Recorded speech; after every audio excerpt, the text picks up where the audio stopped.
3টে সোয়া 3টে মতন, 3:20 ছাড়বার কথা। আর আগ্রা পৌঁছবে আমাদের রাত্রি 10:30, 10:20 নাগাদ।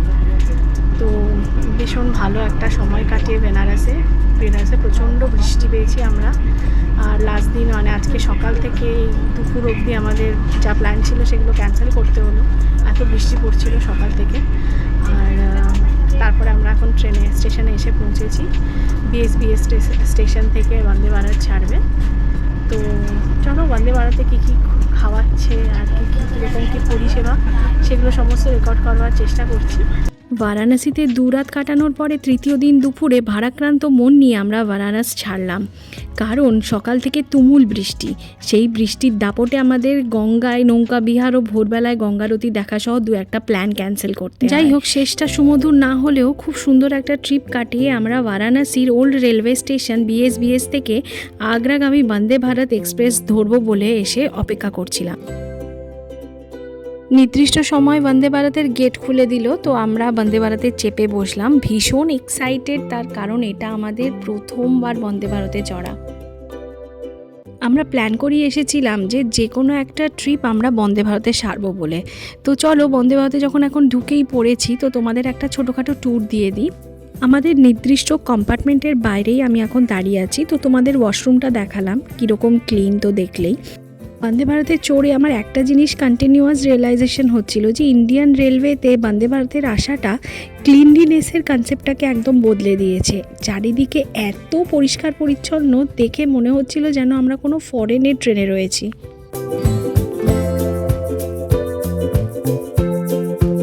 এই হলো আমাদের সিট, প্রচুর লেগ স্পেস রয়েছে। আর আমার না যে কোনো ফ্লাইট বলো বা ট্রেন বলো, আমার লেগ স্পেস থাকাটা ভীষণই দরকার হয়ে পড়ে। আর এই হলো ওপরে লাগেজ রাখার জায়গাটা, এটাও বেশ স্পেশাস। আমাদের দুটো বড় বড় স্যুটকেস কিন্তু আরামসে ধরে গেছে। আর প্রত্যেকের সিটের সাইডে হ্যান্ডরেস্টের উপরে রয়েছে খাবার জন্যই ফোল্ডেবল টেবিলগুলো।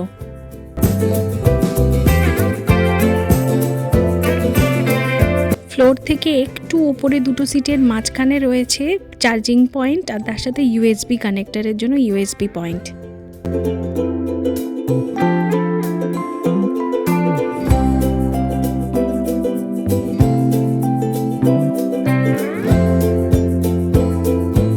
আমরা বন্দে ভারতে এক্সিকিউটিভ ক্লাসের টিকিট বুক করেছিলাম। তো আমি ভিডিও ক্যামেরা করছিলাম দেখে আমাদের কম্পার্টমেন্টের যিনি ম্যানেজার ছিলেন তিনি এসে সিটটা কীরকম 360 ডিগ্রি রোটেট করা যায় সেটা আমাদেরকে দেখাচ্ছিলেন, খুব হাসি মুখেই দেখাচ্ছিলেন। আমরা ভীষণ এক্সাইটেড হয়ে ব্যাপারটা শ্যুট করলাম। এই যে একজন খাওয়া দাওয়ার জন্য পাগল হয়ে গেছে, বন্দে ভারতে উঠেছে নাকি সে খেতে। কী কী খাবার দিয়েছে দেখি। আমাদের ফার্স্ট খাবার দাবার এসে গেছে, এখনও তোমাকে দেয়নি, চলে আসবে। এই একটা মুড়মুড়ে, মানে এটার মধ্যে মনে হয় ডায়েট চিড়ে আছে। আচ্ছা, এটা হচ্ছে একটা পপকর্ন, ক্যারামেল পপকর্ন। আচ্ছা, এটা একটা হচ্ছে পিনাট চিক্কি, মানে এই চাট বাদাম যেটা আমরা বলি। এইটাতে একটা গরম কিছু আছে, মানে সামোসা বা ওই টাইপের কিছু। সস দিয়েছে একটা ম্যাঙ্গো জুস টাইপের দিয়েছে। আর সাথে রয়েছে এটা হচ্ছে যে আমরা যে হেলদি স্ন্যাক্স খাই, মিক্স সিডস, পুরোপুরি হেলদি সব কিছু। আর এইটা হচ্ছে জিঞ্জার চায়ের একটা কিট দিয়েছে, চায়ের এটা এখনও দিয়ে যায়নি, ওটা নিশ্চয়ই দেবে। তো এই হচ্ছে আমাদের বিকেলের স্ন্যাক্স। এই তো উদ্যালকেরও চলে এসেছে, ফাইনালি উদ্যালক একটু এক্সপ্লোর করতে পারবে। কেমন করে পৌঁছেছে দেখো। এই হচ্ছে ট্রেনে চড়তে আমার ভীষণ ভাল লাগে। এর আগে আমরা দুরন্ত এক্সপ্রেসে চড়েছি, কিন্তু কোনো দিন এরকম বন্দে ভারত বা রাজধানীতে চড়া হয়নি। তো এটা আমাদের প্রথম এক্সপিরিয়েন্স ছিল, বেশ মজা লাগছিল। গল্প করতে করতে আমরা প্রয়াগরাজের দিকে ঢুকছি এখন আর কি। তো এই হলো যমুনা নদী, আমরা গঙ্গা দেখে এলাম, এরপরে এলাহাবাদে বা প্রয়াগরাজে ঢোকার আগে যমুনা নদীও দেখে ফেললাম। আমার মোবাইলে তোলা সব ভিডিওগুলো উড়ে গেছে, তো সেই জন্য খুব লো কোয়ালিটির কিছু ভিডিও তোমাদের সাথে শেয়ার করলাম।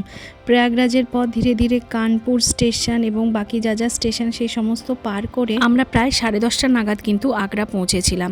তো আমি এগুলো একটু আগেই বলে দিচ্ছি, কারণ এই কানপুরের ক্লিপিংটা একটু বড় দেখাচ্ছে, তো এখানেই আমি পরের গল্পটা একটু আগে সেরে ফেলছি। তো 10:30টায় আগ্রা পৌঁছিয়ে আমাদের এয়ারবিএনবি ঢুকতে ঢুকতে 12টা হয়ে গেছিলো। তো আমরা খুব ঝটপট করে শুয়ে পড়েছিলাম, কারণ পরের দিন সকালবেলা 7টার মধ্যে আমাদেরকে তাজমহলে ঢুকতে হতো। এই সব ক্লিপিংসগুলো আমার আগের মোবাইলে ছিল, সেটা নষ্ট হয়ে যাওয়াতে সব ক্লিপিংস চলে গেছে।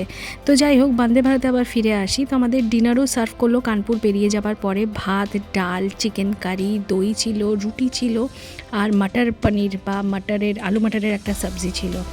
তো সেটা বেশ ভালোই লেগেছিল। কোয়ালিটি যেমন রেলের কোয়ালিটি হয় সেরকমই, আলাদা করে খুব যে ভালো বা খুব যে খারাপ সেরকম কিছুই নয়, ভালো লেগেছিল। এই যা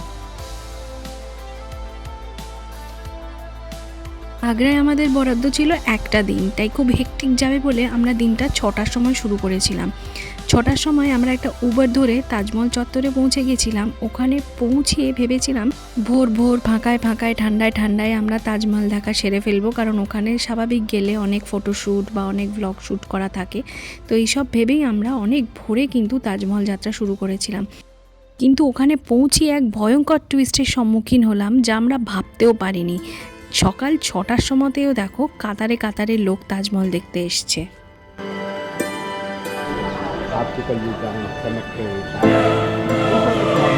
তাজমহলের সামনে টিকিট কাউন্টার থেকে আমরা টিকিট কাটলাম। টিকিটের প্রাইসগুলো আমি ক্যাপশনে দিয়ে দিচ্ছি। আচ্ছা, এখানে চেকিং কাউন্টারে আমি খুব দুর্ব্যবহারের সম্মুখীন হয়েছিলাম, সেই ঘটনাটা একটু ছোট্ট করে বলি।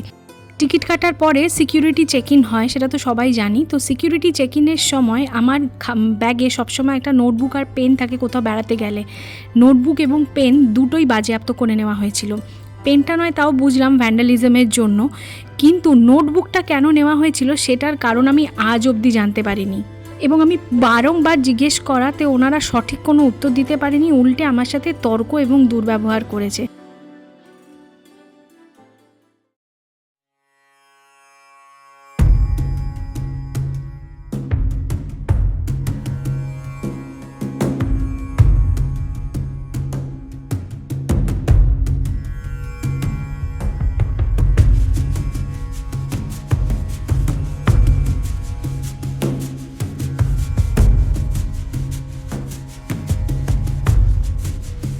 তাজমহল মোগল সাম্রাজ্যের শুধুমাত্র এক স্থাপত্য কীর্তি নয়, বরং ভালোবাসার শিল্প, সময়কে হার মানানো এক অনন্য সুন্দর সৃষ্টি।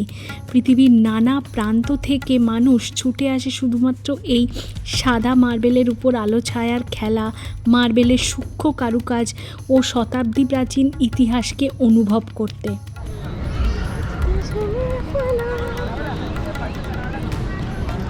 ওই যে আগ্রা ফোর্ট, আগ্রা ফোর্ট।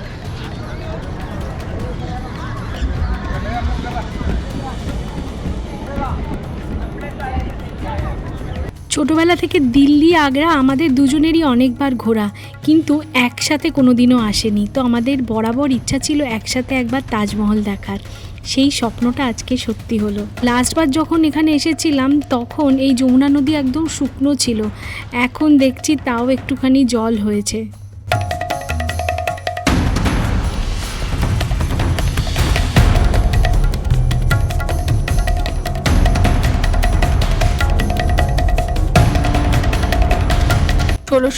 সালে মোগল আমলে তাজমহল নির্মাণ শুরু হয় শাহজাহানের প্রিয় স্ত্রী মুমতাজের স্মৃতিসৌধ হিসেবে। 22 বছর ধরে হাজার হাজার কারিগরের পরিশ্রমে গড়ে ওঠে আজকের এই তাজমহল। সাদা শ্বেতপাথরের উপরে এই সূক্ষ্ম কারিগরি আজও অবাক করে সমস্ত মানুষকে।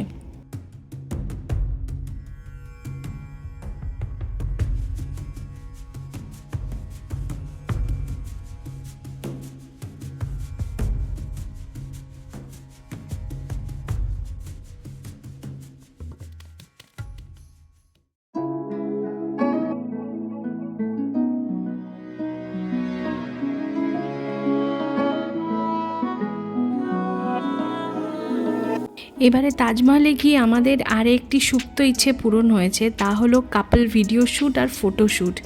খুবই সুলভ মূল্যে 1200 থেকে 1500 টাকার মধ্যে ওরা বেশ নিখুঁত কায়দায় 4 থেকে 5টি প্রফেশনাল লেভেলের ভিডিও শ্যুট করে দিল। ভীষণ ভীষণ সুন্দর, সেই ভিডিওগুলো তোমাদের সাথে শেয়ার করলাম।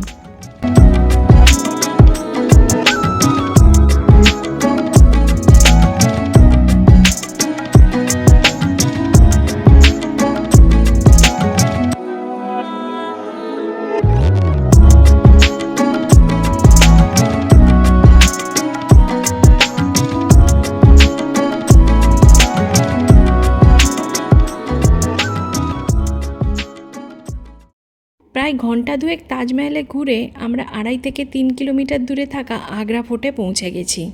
আগ্রা ফোর্টের প্রবেশ মূল্য মাত্র 50 টাকা।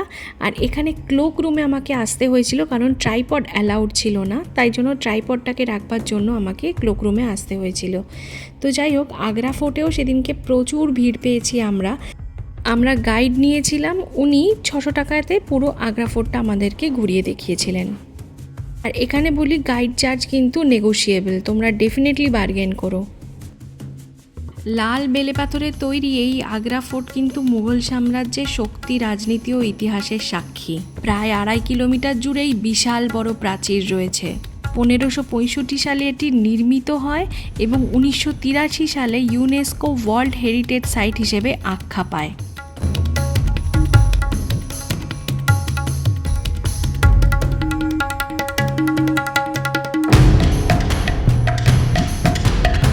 আগ্রা ফোর্টের মধ্যে বিখ্যাত জায়গাগুলি আমরা একে একে এবার ঘুরে দেখব। প্রত্যেকটা জায়গার নিচে আমি ক্যাপশনে দিয়ে দিচ্ছি কোনটা কি।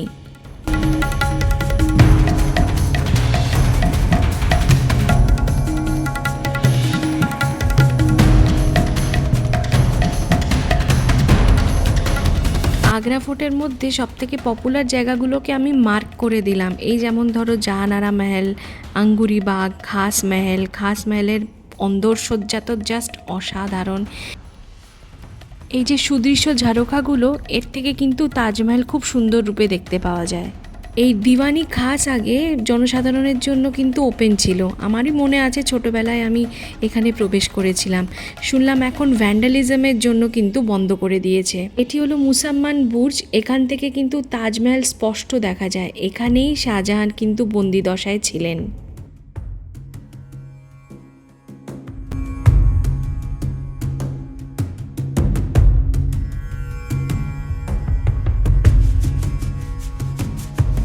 দিওয়ানি আম জনসাধারণের দরবার হিসেবে পরিচিত ছিল।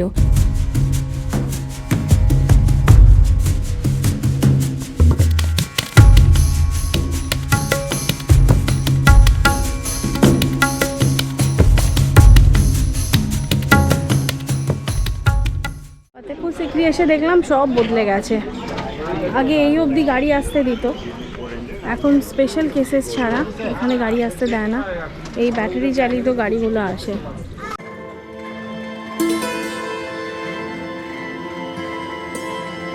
আগ্রা থেকে 40 কিলোমিটার দূরে অবস্থিত ফতেপুর সিকরি শহরটি একটি UNESCO world heritage site. Mughal সম্রাট আকবর সৃষ্ট বেলে পাথরের এই রাজপ্রাসাদ যেন এক ইতিহাসের নিদর্শন।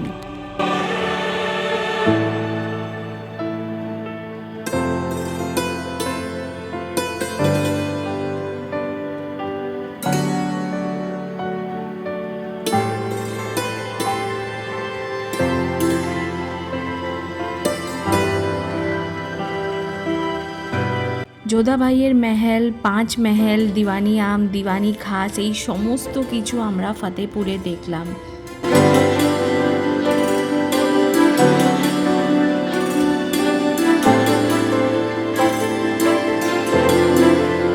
এই মুহূর্তে আমরা রয়েছি ফতেপুরের দিওয়ানি খাসের মধ্যে। এখানে আকবর তার খাস লোকজনদের সাথে মিটিং মিছিল করতো আর কি। তো অন্দরসজ্জাটা জাস্ট অসাধারণ।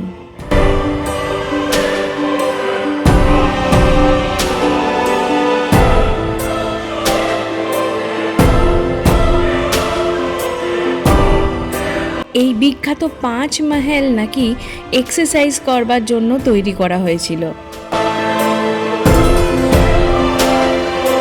এই তালাবটা তো সবাই চিনি আমরা, এখানেই তানসেন বসে কিন্তু সঙ্গীত পরিবেশন করতেন।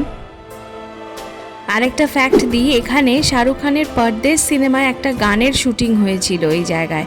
তোমাদের ইনসেটে ওই ছবিটা দিয়ে দিলাম।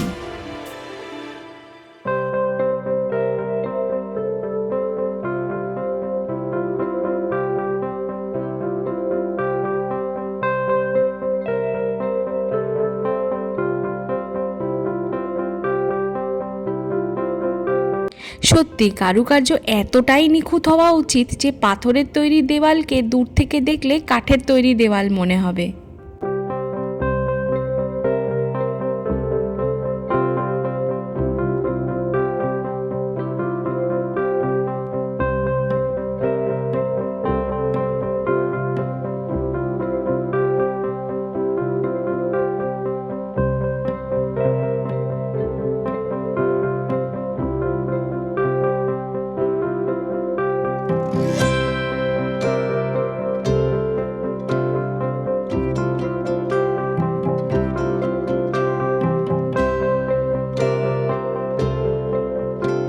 আর এই হলো ইতিহাস প্রসিদ্ধ বুলন্দ দরওয়াজা, যা এক কথায় অনবদ্য সৃষ্টি।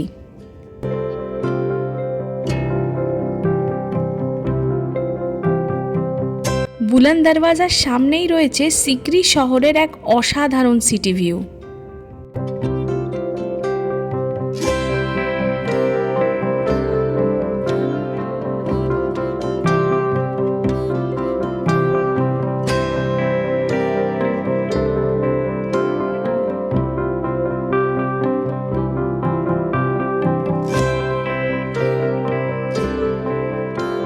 এই হলো সেই বিখ্যাত সালিম চিশতির দরগা, কিন্তু এখানে ফটো বা ভিডিও করা অ্যালাউড ছিল না, তাই জন্য আমি কোনো আলাদা করে ক্লিপিংস নিতে পারিনি। আর আমি একটা ওভারঅল ক্লিপিং নিয়েছি, সেইটা তোমাদেরকে একটু দেখিয়ে দিই। ওই যে দূরে সাদা রঙের মসজিদটা, ওটাই হলো সালিম চিশতির দরগা। ইতিহাসের সাথে একটা গোটা দিন কাটালাম, খুব সুন্দর একটা দিন কাটিয়ে এবারে ফতেপুর সিকরি ছেড়ে আগ্রাতে আমাদের এয়ারবিএনবির দিকে এবার যাত্রার পালা। আমরা সকালে আগ্রা ফোর্ট থেকে লাক্সা ক্যাব থেকে একটা গাড়ি বুক করে নিয়েছিলাম। এই লাক্সা ক্যাব সার্ভিস থেকে আমরা কিন্তু 3বার ক্যাব নিয়েছিলাম, 3বারই কিন্তু আমাদের এক্সপিরিয়েন্স খুবই ভালো ছিল। সদ্যই আমাদের অন্তিম রজনী এখানে, তো তাই জন্য আমরা আগ্রা শহরের নানান রকম রাস্তার হাল হকিকত দেখিয়েই এই ব্লগটা কিন্তু আস্তে আস্তে শেষ করব না। তবে এখানেই শেষ করছি না, আগ্রার যে এয়ারবিএনবিটা আমরা বুক করেছিলাম সেটা ছিল সব থেকে সেরা এয়ারবিএনবি এই 3টে শহরের ট্রিপের। ওই এয়ারবিএনবিটার ট্যুরটা দিয়েই কিন্তু আজকে আমি এই ব্লগটা শেষ করব। তো গেট দিয়ে ঢুকতেই এত বড় একটা হলঘর ছিল, তার একটা সাইডে লিভিং রুম আর একটা সাইডে ডাইনিং এরিয়া, তার সাথে ছিল ওপেন কিচেন। মানে এত সুন্দর সাজানো গোছানো আর রুচিশীল একটা বাড়ি আমরা খুবই কম পেয়েছি এয়ারবিএনবিতে। তো একটা বারান্দাও ছিল লিভিং রুমের সাথে অ্যাটাচড, একটুখানি দেখিয়ে দিই। এটা একটা বিশাল কমপ্লেক্সের মধ্যে ছিল, মানে এই ফ্ল্যাটটার কথা বলছি আর কি। তো কমপ্লেক্সটা খুবই বড় ছিল, আমি দেখছি পরের ক্লিপিংয়ে যদি পারি তো তোমাদের সাথে বারান্দা থেকে ভিউটা শেয়ার করব। আর প্রত্যেকটা মানে কি বলবো, ডেকোরেশনের মধ্যেই একটা রুচিশীল মানে পরিবারের একটা ছাপ পাওয়া যাচ্ছিল। তো এই হলো এই ওপেন কিচেনটা। তো কিচেনটা আমরা খুব একটা ইউজ করিনি, কিন্তু ওই চা কফি খেয়েছি। মাইক্রোওয়েভটা সবসময় ইউজ হয় আর কি এয়ারবিএনবিতে, তো ওটাও ইউজ করেছি। কিছু গ্লাস আর জলের জায়গা লেগেছিল, তো সেগুলো সমস্ত আমরা ধুয়ে টুয়ে দিয়ে এসছি। আর এই যে কমপ্লেক্সের একটা অংশের সাথে তোমাদেরকে পরিচয় করালাম, আর তার সাথে দেখো ড্রাই যে ব্যালকনিটা সেটাও তোমাদেরকে দেখালাম। আর সাথে রয়েছে সমস্ত যে মডার্ন ইকুইপমেন্টস, সেগুলো সবই রয়েছে। ফ্রিজের ঠান্ডা জল থেকে শুরু করে সব কিছু সার্ভিসই কিন্তু একদম টপ নচ। তো কিচেন থেকে বেরিয়ে আমরা ডাইনিং এরিয়াতে এলাম। এই ডাইনিং এরিয়াতে দেখো একটা চেয়ার আবার একটুখানি বের করে রাখা ছিল বলে ওটাকেও ঢুকিয়ে দিলাম। আমরা একদম পারফেক্ট করে বেরোই আর কি, সবসময় এয়ারবিএনবি থেকে যখন চেক আউট করি তার আগে সব কিছু যেন একদম ঠিকঠাক থাকে, সব কিছু চেক করেই বেরোই। এটা হলো একটা ওয়াশরুম, এই ওয়াশরুমটা আমরা ইউজ করেছি। তার সাথে এইটা হলো গিয়ে মাস্টার বেডরুম। মাস্টার বেডরুমের সাথে যেমন মোটামুটি যা যা থাকে সেই সমস্ত কিছুই ছিল। বেড লিনেন টিনেন একদম পারফেক্ট ছিল, সাথে একটা অ্যাটাচড ব্যালকনি। সেই ব্যালকনিটা থেকে আমি তোমাদেরকে এবার ভিউটা দেখাবো। এই হলো সেই কমপ্লেক্সটা। যে কমপ্লেক্সটার মধ্যে আমরা ছিলাম। খুবই পশ একটা কমপ্লেক্সের মধ্যে এই ফ্ল্যাটটা ছিল আর কি। তো আমি ফ্ল্যাটের ডিটেলসটাও শেয়ার করে দিচ্ছি। তো তোমাদেরকে নিশ্চয়ই, তোমরা যদি কখনো আগ্রা যাও তো তোমরা এয়ারবিএনবিতে এখানে থাকতে পারো। ভীষণই ভালো ফেসিলিটি, এবং যিনি হোস্ট ছিলেন তিনিও ভীষণ ডাউন টু আর্থ। তো ওই বেডরুমের মধ্যেও একটা অ্যাটাচড ওয়াশরুম ছিল। এই ওয়াশরুমটা আমরা প্রায় ইউজই করিনি, তো আমরা ওই বাইরের ওয়াশরুমটাই ইউজ করেছি মোস্টলি আর কি। মানে সেরকম কোনো রিজন নাই, আমরা প্রথম এয়ারবিএনবিতে ঢুকে ওই ওয়াশরুমটা ইউজ করতে শুরু করেছিলাম। তো আমার এরকম একটা ট্যাবু আছে যে আমি যে ওয়াশরুমটা ফার্স্ট ইউজ করি কোথাও হোটেল টোটেলে গেলে আর কি, বা এয়ারবিএনবিতে গেলে সেই ওয়াশরুমটাই আমি ইউজ করি। তো সেই কারণেই আর কি ওই ওয়াশরুমটাই মানে আমরা ইউজ করেছি। আর একটা বেডরুম ছিল, ওটা একদম তালা লাগানো ছিল, ওটা বন্ধ ছিল। আর তার সাথে এইটা ছিল আর একটা বেডরুম আর কি। এই বেডরুমে যথারীতি আমাদের সমস্ত লাগেজ ফাগেজ সমস্ত রাখা ছিল। মাস্টার বেডরুমের থেকে এই বেডরুমটা একটু ছোট, কিন্তু এই বেডরুমের সাথেও রয়েছে একটা ব্যালকনি। এই ব্যালকনিটা আমরা ইউজ করেছিলাম। ওই আমরা একটুখানি যমুনার পাড়ে নেমেছিলাম সন্ধেবেলা, তো তারপরে এত নোংরা হয়ে গেছিলাম যে এখানে ঝাড়তে ঝুড়তে এসেছিলাম আর কি। আর বারাণসীতে যে স্টেইনটা ছিল সেটা এতটাই খারাপ ছিল যে তারপরে এই স্টেইনটা আমাদেরকে একদম দিলখুশ করে দিয়েছিল। তো আমরা এখন আগ্রা থেকে যাচ্ছি দিল্লির দিকে। আমাদের দিল্লি থেকে কলকাতার ফ্লাইট ছিল। দিল্লিতে আমাদের এক রিলেটিভ থাকে, তো ওদের সাথে একটু দেখাও করেছিলাম। সে এখন লাক্সা ক্যাব ধরেই আমরা পরের দিন সকালবেলা আমরা কিন্তু চলেছি দিল্লির পথে। তো আমাদের ব্লগটা আমরা এখানেই শেষ করে দেবো। দিল্লি থেকে আর আমরা কোনো ব্লগ করিনি আর কি। আর আমরা এখন দিল্লিতে ঢুকেও গেছি। এই হলো দিল্লির যমুনা নদী, আর সেই যমুনা নদী দেখেই তোমাদের সাথে এখনকার মতন আমি বিদায় নিচ্ছি। আবার দেখা হবে পরবর্তী কোনো একটা ব্লগে। সবাই ভালো থেকো, সুস্থ থেকো। আর যারা এখনও পর্যন্ত সাবস্ক্রাইব করনি তারা ঝটপট সাবস্ক্রাইব করে আমার চ্যানেলের পাশে থাকো। চলো আজকের মতন বাই বাই।